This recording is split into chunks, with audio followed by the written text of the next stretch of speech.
자, 오늘 우리 말씀을 함께 보시도록 하겠습니다.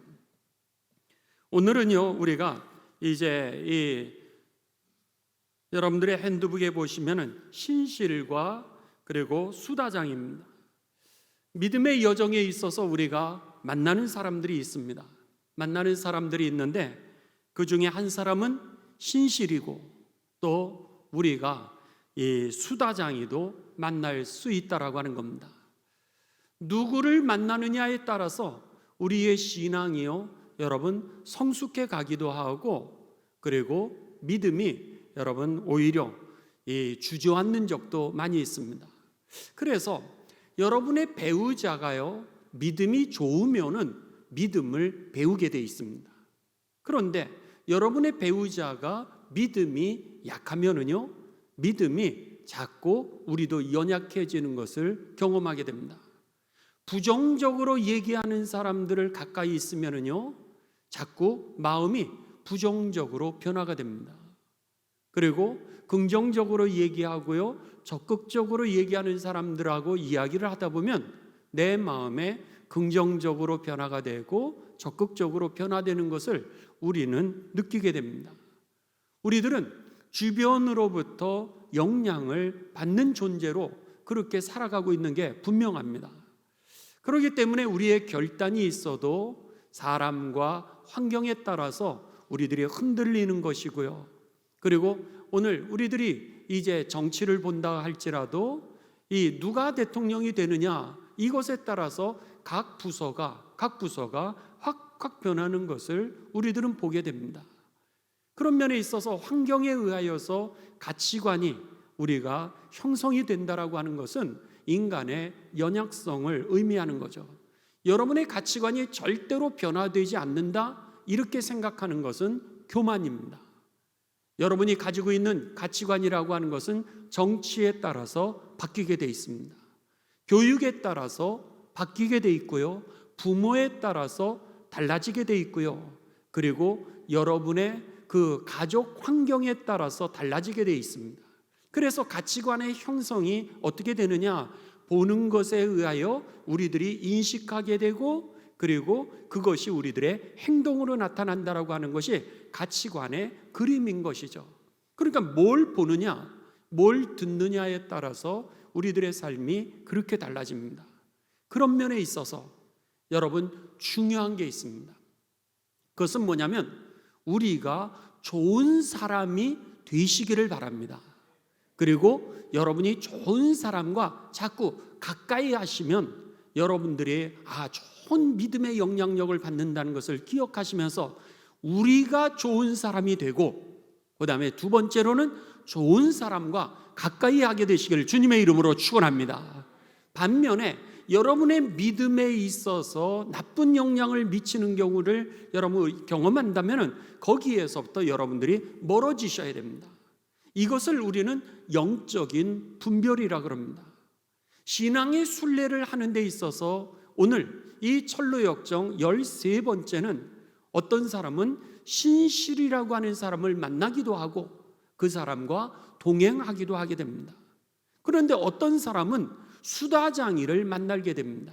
신실과 수다장이의 그 차이는 무엇이냐면, 오늘 신실이라고 하는 사람은 그 안에 내면의 세계를 보면 꽉 찬 사람을 얘기한다면, 수다장이는 말을 많이 하지만은 실제적으로 그의 삶은 다르다라고 하는 겁니다.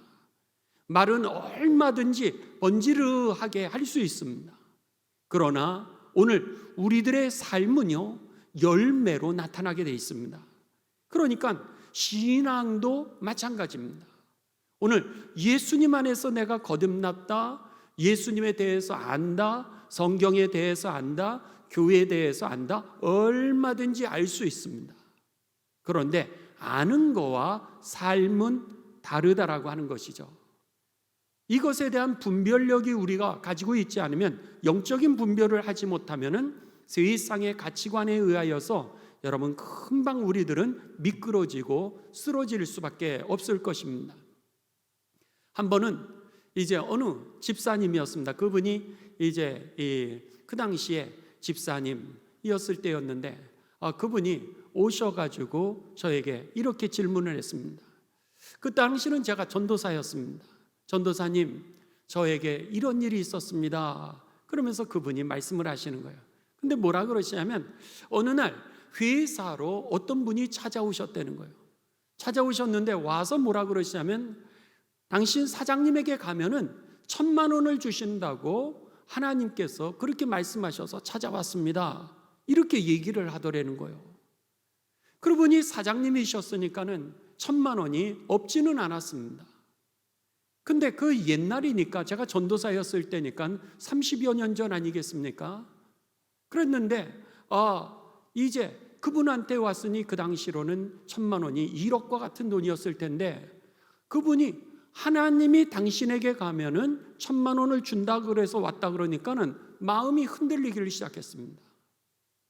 내가 그리스도인인데 이 돈을 내가 줄 수도 있는 여유는 있는데 이 돈을 정말로 하나님이 보내셔서 내가 그에게 줘야 될지 말아야 될지 갈등이 되기를 시작했습니다.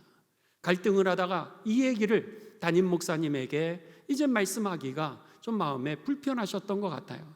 그러니까 이제 좀 이야기하기 쉬운 전도사님에게 그것을 상담을 했던 겁니다. 그래서는 저에게 그 말씀을 하시는 거예요. 그래서 제가 집사님에게 이렇게 말씀을 드렸습니다. 집사님, 만일 하나님께서 그분을 보내셨다면, 그게 성령의 역사였다면 하나님께서 집사님에게도 확인시켜 주실 것입니다. 그러니까 집사님, 내가 먼저 그것에 대하여 반응하지 마시고 그리고 나서는 내가 하나님의 응답을 받고 그때 하셔도 늦지 않을 것 같습니다. 제가 그랬어요. 그러면서 성령의 역사는 보편성을 가지고 있다는 거예요. 합리적이라고 하는 겁니다. 물론 하나님의 역사라고 하는 것은 신비의 영역이 있죠. 그렇지만 그럼에도 불구하고 하나님의 역사라고 하는 것은 저도 느끼고 여러분도 느낄 수 있다라고 하는 거죠. 그런데 저는 하나님의 역사라고 느끼는데 여러분들은 아니 저거는 마귀의 역사야 이렇게 생각하신다면 하나님의 역사가 아니라고 하는 겁니다. 하나님은요, 모세가 하나님의 음성을 분별하지 못하였을 때 그냥 끝내지 않으셨습니다. 모세야, 모세야. 모세가 이해를 못합니다. 모세야, 모세야. 또 얘기를 해줍니다. 또 이해를 못합니다. 모세야, 모세야. 그가 알아들을 수 있을 때까지 하나님께서 그를 기다려주시고 하나님은 그에게 말씀하셨죠. 그래서 그로 하여금 이스라엘 백성들을 이 출애굽할 수 있도록 노예에서 구원할 수 있는 하나님의 역사가 일어나도록 하나님이 일하셨다라고 하는 것입니다. 사무엘도 마찬가지였습니다. 사무엘이 이제 어린 나이였어요. 우리 은우가 여기에서 앉아 있는데 저렇게 어린 아이였을 수 있습니다. 그냥 성전에서 성경에 보면은 그는 뛰놀았다 이랬습니다. 그냥 뛰어노는 어린아이와 같은 거예요.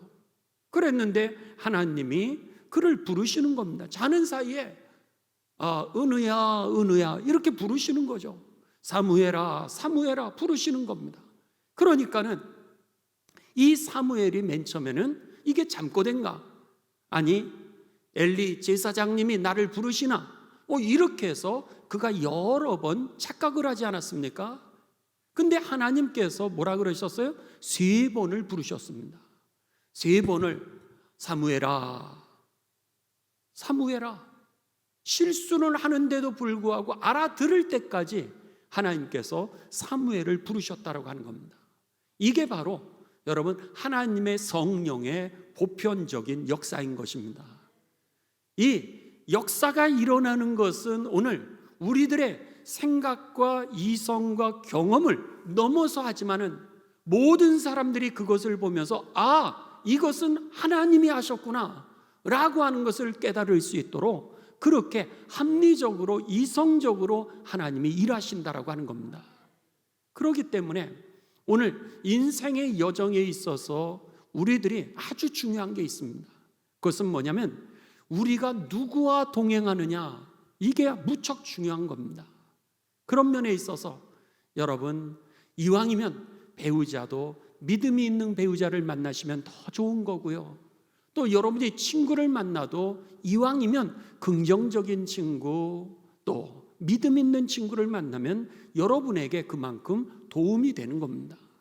그런 면에 있어서 영적인 분별력도 가지시고 또 참 좋은 통역자를 만나게 되시기를 주님의 이름으로 축원합니다. 여러분이 그런 사람이 되시기를 주님의 이름으로 축원합니다. 그 영향력에 의하여서요, 이제 다른 사람이 변화되기를 시작하는 겁니다. 오늘 본문 말씀에 이제 철로 역정에 보시게 되면은 이 주인공 크리스천은 어떻게 멸망의 성을 떠나서 천국을 향해서 갈 수 있었냐면, 누군가가 먼저 이제 이 멸망의 도성을 떠나서 그 천국이라고 하는 것을 향하여 순례의 길을 떠났다는 얘기를 듣게 됩니다. 도대체 거기가 뭐지? 그런 생각을 하면서 그가 이제 이 전도자를 만나게 되죠. 성경책이라고 하는 것을 갖게 되고 전도자를 만나게 되면서 여기가 바로 이 세상에 하나님의 불로 심판할 곳이라고 하는 죄악된 도시라고 하는 것을 처음으로 듣게 됩니다. 여기가 죄악된 도시야? 여기가 심판받을 곳이야? 이런 얘기를 여기서 아주 잘 살고 있었는데 여기가 멸망받을 도시라는 거예요. 이게 영원하지 않다는 거예요. 그 소리를 처음 듣게 되고 천국에 대해서 듣게 되고, 그리고 그 길을 향해서 갔던 순례자 다른 사람에 대한 이야기를 듣게 되면서 그가 결단을 하게 되었던 겁니다. 그래서 순례의 길을 걸어가게 되었던 거죠. 이게 주인공의 삶이었습니다. 그가요, 여러분, 존 버년이 얼마나 가난했습니까? 4자녀를 낳는데 그 마지막에 그 자녀는 실명이 되었습니다. 그의 아내는 일찍 죽었습니다. 군에 봉사할 때는, 군에 있을 때는 옆에 있었던 그 동료가 총에 맞아 죽었습니다. 그러니 그의 삶이 얼마나 번민이 많았겠습니까? 그냥 세상이 좋다라고 살았는데 세상은 나에게 오늘 그런 어려움과 환난이 오는데도 불구하고 그는 그의 삶에 좌절과 절망을 느끼다가 어느 날 이 문제를 가지고서 고민하던 차에 아내가 가지고 왔던 이 신앙서적, 그 신앙서적을 보게 되면서 아니, 이런 삶도 있는 거야? 이런 세계도 있는 거야? 이런 궁금증을 가지게 된 겁니다. 그리고 나서 이제 목사님에게 찾아가서 그것에 대해서 질문하게 되고 목사님으로부터 그 성경 말씀에 대한 해석을 듣게 됩니다. 그리고 나서 성경을 찾기를 시작했던 거예요. 그랬는데 결국 그는, 여러분, 이 성경 다음으로 전 세계에서 가장 많이 읽혔다라고 하든지 아니면 성경 다음으로 제일 많이 출판된 책이라고 하는 이 베스트셀러 철로 역정을 그가 여러분 쓰게 되었던 것이죠. 그렇습니다. 오늘 우리들의 삶 가운데도 마찬가지라고 하는 겁니다. 오늘 우리들의 삶 가운데 누군가가 나에게 영향을 주었을 때 존 버년의 삶이 달라진 것처럼 오늘 이 주인공이 그 미지의 세계를 향하여 신앙의 순례를 떠날 수 있었던 것, 그것도 다 영향력이라고 하는 겁니다. 그냥 영향력이 아니라 성경, 또 좋은 그리스도인, 믿음의 선배들을 통하여서 오늘 저와 여러분이 보시는 이 오늘 신실이라고 하는 사람도 마찬가지였습니다. 이 신실이라고 불리우는 이 사람은 이 주인공 철로 역정의 그 주인공이었던 크리스찬이 떠났다는 소식을 듣게 됩니다. 그 전에도 어떤 사람이 떠났는데 크리스찬도 떠났네? 그래서는 그도 그게 궁금해졌던 겁니다. 그래서 그도 이제 크리스찬이 갔던 그 길이 도대체 어떤 길인지 나도 알고 싶어가지고 그 길을 따라 나섰던 사람이 바로 이 신실이라고 했던 그 사람이었던 겁니다. 그런 면에 있어서 여러분, 이제 우리가 화면을 보시면서 파워포인트를 보실 터인데 내가 신앙의 여정에 있어서 참 중요한 것이 하나 있구나, 그것을 한번 보시고 오늘 십자가에 내려놓아야 될 게 무엇인가 라고 하는 것을 보시면서 기도 제목을 정리를 좀 하도록 하겠습니다. 한번 화면을 보여주시기 바랍니다. 여기에 보시면 순례 정거장에 그가 만나게 되는 사람이 이 두 사람이 있었습니다. 가다 보니까 신실이라고 하는 사람도 만나게 되고요, 수다장이라고 하는 사람도 만나게 됩니다. 신실이라고 하는 사람은 저렇게 그냥 검소하게 생겼습니다. 그런데 그의 안에는 속이 꽉 차 있는 사람이 있는가 하면은 수다장이는 저렇게 겉은 화려했습니다. 겉은 화려했는데 실제적으로 그 안에는 텅 빈 그 삶이 바로 저 수다장이의 삶이었죠. 다음 화면입니다. 그렇게 되면서 여기에서 나와 있는 것처럼 우리들이 동행자가 중요하다라고 하는 겁니다. 내가 믿음의 여정을 가면서 내가 신실과 같이 동행을 하고 있는지, 아니면은 수다장이와 내가 동행을 하고 있는지, 그것에 따라서 여러분, 우리들은요 영적으로 성숙하고 5학년이 6학년 혹은 6학년이 중학생으로 영적 진보를 하기도 하고요, 아니면 초등학교를 갔다가 이제 유치원으로 떨어지기도 한다라고 하는 겁니다. 그런 면에 있어서 우리들이 동행자가 누구냐에 따라서 영적인 성숙도가 달라질 수 있다라고 하는 겁니다. 그랬을 때 신실은요, 오늘 말씀을 결론을 내리면 그는 이야기합니다.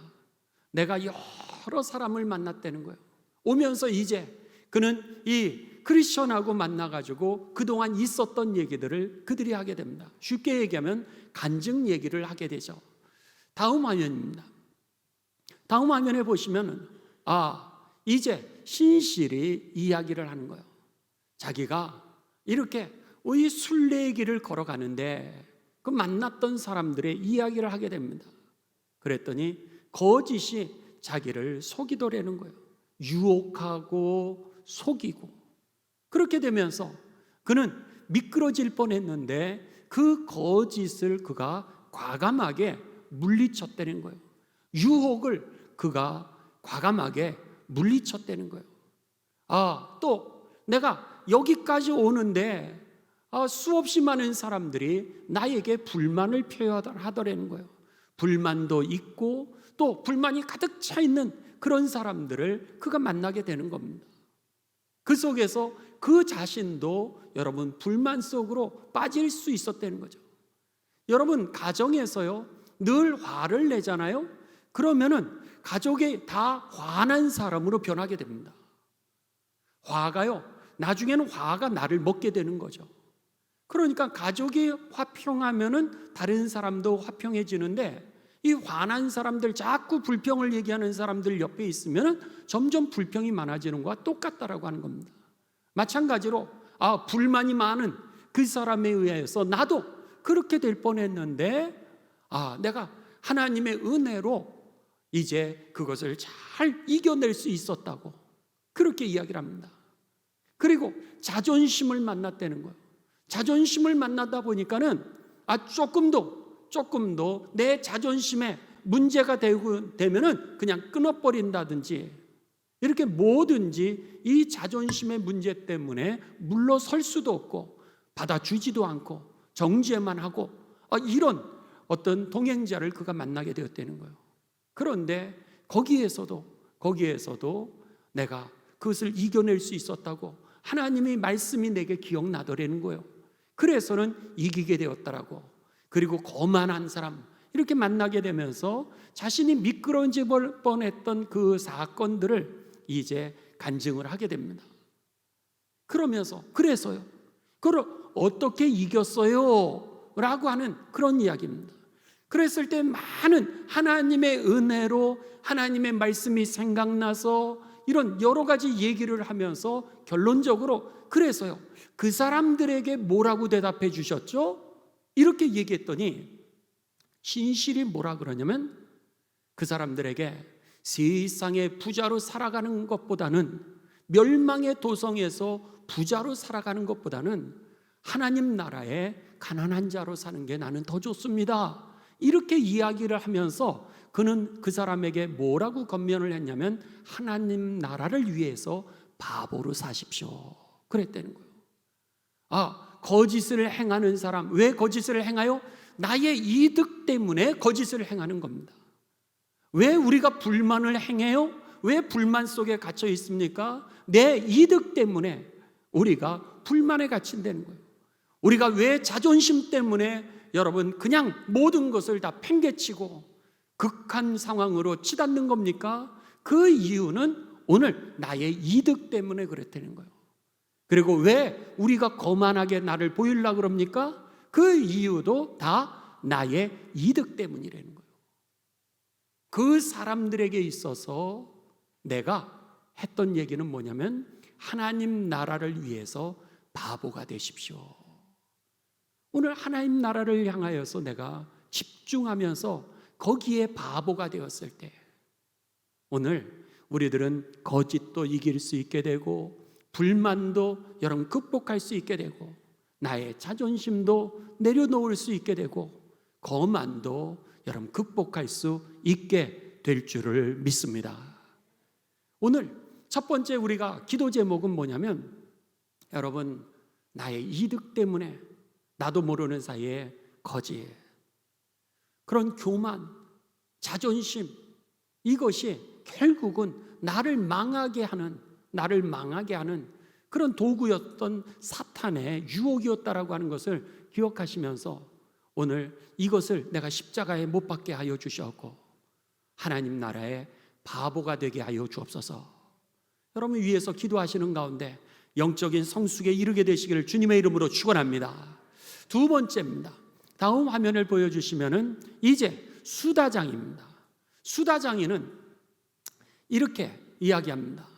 수다장이는요, 그가 많은 얘기를 합니다. 아는 것도 얘기를 많이 하고, 그리고 자기에 대해서 거만한 거죠. 거만도 얘기하고, 그런 여러 가지를 하는데 중요한 것은 여러분 이 수다장이는 아까 말씀드렸던 것처럼 속이 빈 상태였다라고 하는 겁니다. 그에게 이 이득의 문제가 왔을 때, 본질적인 문제가 왔을 때 그는 결국 여러분 가다가 미끄러지고 말았다라고 하는 거죠. 그런 면에 있어서 오늘 이 수다장이에게 있어서 오늘 우리들이 배워야 되는 것은 맨 처음에는 이 신실이 수다장이에게 속게 됩니다. 야, 그 사람 대단한 사람 같아. 그 사람 굉장히 많이 알아. 그 사람 굉장히 영적이야. 이렇게 생각을 했습니다. 그랬는데 크리스천이 뭐라고 가르쳐주면 그것은 잘못 본 거예요. 그 사람은 이제 내가 살던 마을에서 그 사람은 온 사람인데 그러면서 그 사람이 이제 얼마나 그 뒤에서 여러 가지 그 악한 일을 행하는 사람인지 악한인지에 대해서 그에 대해서 가르쳐 주게 됩니다. 아니요, 나는 몰랐는데요. 그런 사람이었어요. 그러기 때문에 우리가 영적인 분별을 할 수 있어야 되는 겁니다. 그렇게 가르쳐 주죠. 그리고 나서 영적인 분별의 방법을 가르쳐 주게 됩니다. 영적인 분별을 하는 방법은 뭐냐면 나무는 열매를 통해서 알게끔 되어 있습니다.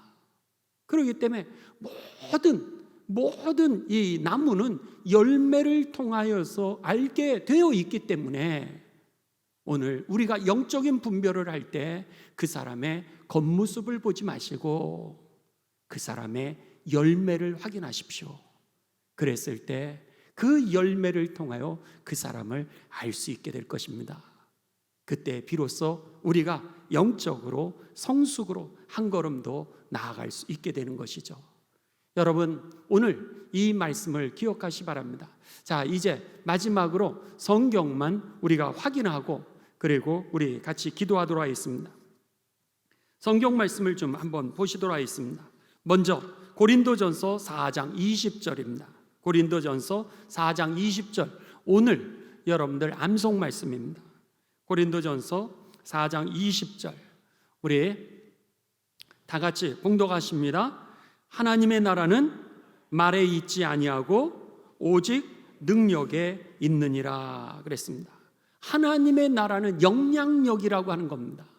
오늘 우리들을 통하여서 다른 사람이 주님 앞에 나오게 되고 믿음의 길, 또 여러분 순례의 길을 떠날 수 있게 되는 능력은 어디서 오게 되냐면 우리들을 통하여서 하나님의 능력이 나타날 때, 우리들의 모습을 통하여서 저들에게 여러분 이제 하나님의 그 나라의 구원의 열매가 맺혀지게 된다는 것을 기억하시면서 하나님의 나라는 말에 있지 아니하고 능력에 있다라고 하는 것이 저와 여러분의 삶의 결론이 되시기를 주님의 이름으로 축원합니다. 또 성경 말씀 계속 봅니다. 디모데전서 4장 12절입니다. 디모데전서 4장 12절에 보시면은요, 바울이 디모데에게 이제 영적인 성숙하는 방법을 가르쳐주는 말씀입니다. 어떻게 해야 우리가 영적인 성숙을 할 수 있을까? 그랬을 때 이 디모데전서 4장 12절은 우리들에게 이렇게 얘기합니다. 누구든지 내 연소함을 업신여기지 못하게 하고, 이 얘기가 뭐냐면 지금 디모데가 이제 젊었던 거예요. 이 디모데를 사람들이 업신여길 수 있는데 그럼에도 불구하고 여기에 뭐라고 돼 있어요? 오직 말과 말하는 거, 두 번째 행실, 행동하는 거, 세 번째는 사랑이 깊어야 되고, 네 번째 믿음 위에 쓸드라는 거예요. 믿음 있게 살려는 거예요. 그 다음에 다섯 번째는 정결, 그렇게 돼 있습니다.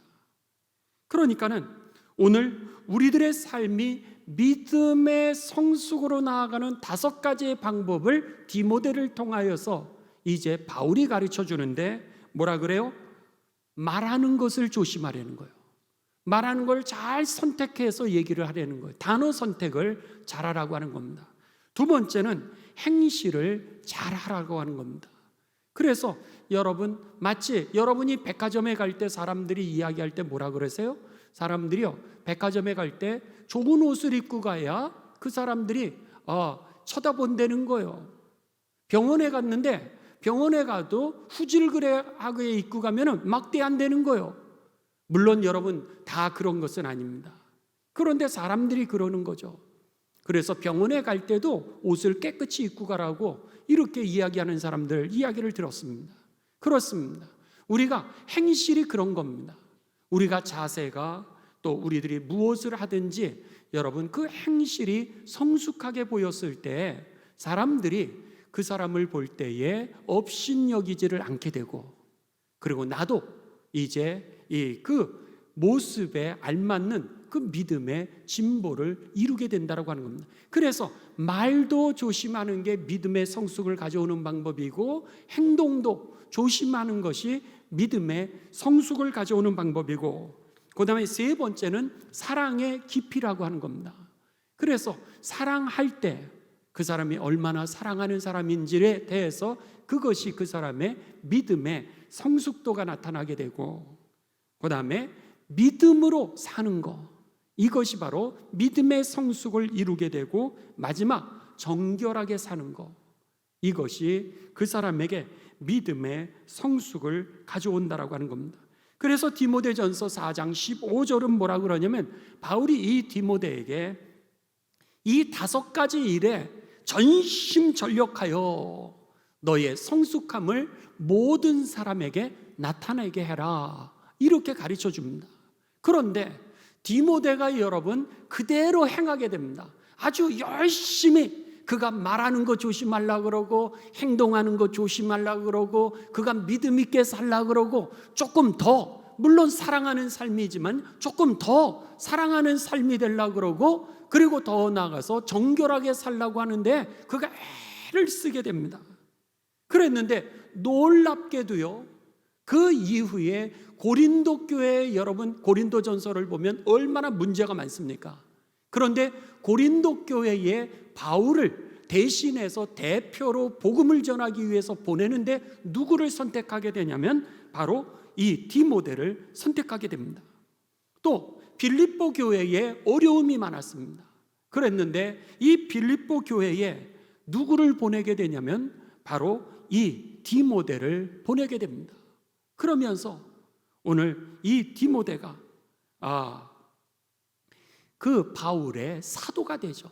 그래서 지금까지 초대교회의 역사에 있어서 바울이 못한 일을 디모데가 여러분이 해주게 되었던 겁니다.